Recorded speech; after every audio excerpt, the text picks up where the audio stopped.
As I can recall now, it happened in late April or early May in 1984. Yeah.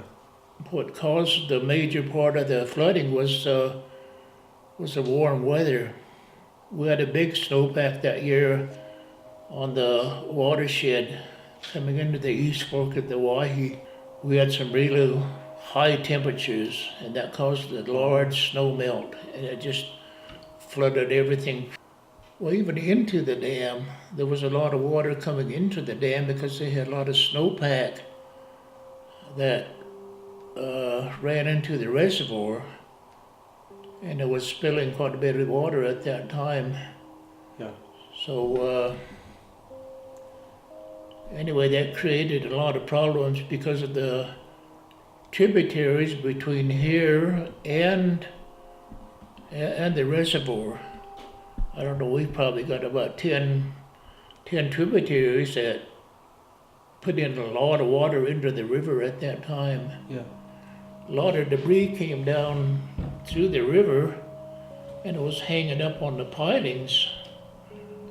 So we had to put some equipment like backhoes and stuff like that to try to dig all that debris out of the pilings. But it also caused it to flood on the west side of the bridge, both bridges in fact. The bridge at Chinatown, we call it the Chinatown Bridge. Yeah. And the Bodie Lane Bridge. And our concern at that time was the fact that had those washed out, we wouldn't have been able to repair them immediately. We'd got repairs done eventually, but had them washed out there, wouldn't have had no services particularly to the hospital for any emergencies or whatever we may have had, and that we wouldn't have been able to access anything east of the river in the town area. And we had to haul in a lot of riprap to protect the dam, Yeah. and also the road down along the river road. We had that. We hit 3 or 4 sandbars in there that just totally it would just cave in as the water was going through there. Yeah. But fortunately we was able to save all of those, save that road away with a lot of riprap.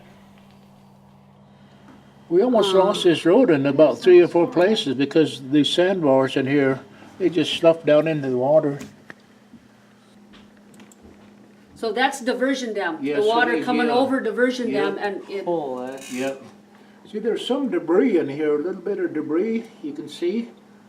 We had to we had a kind of a grab hook, but we put that in the middle of a cable, and we pull that cable back and forth with a grater or a backhoe or something to get a hold of that debris and clean it out.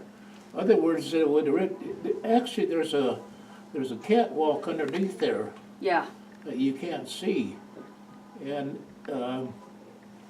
the debris got so bad I was just about ready to take out that catwalk.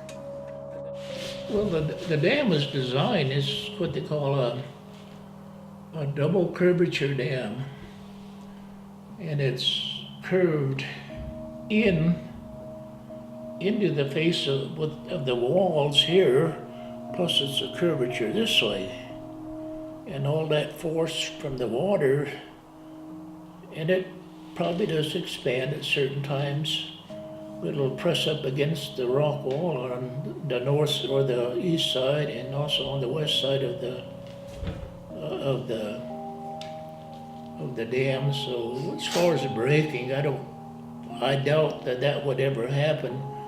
With high water, the only thing we concerned about is it would be an earthquake or something like that, and that could cause a real impact. Yeah. You mentioned here about the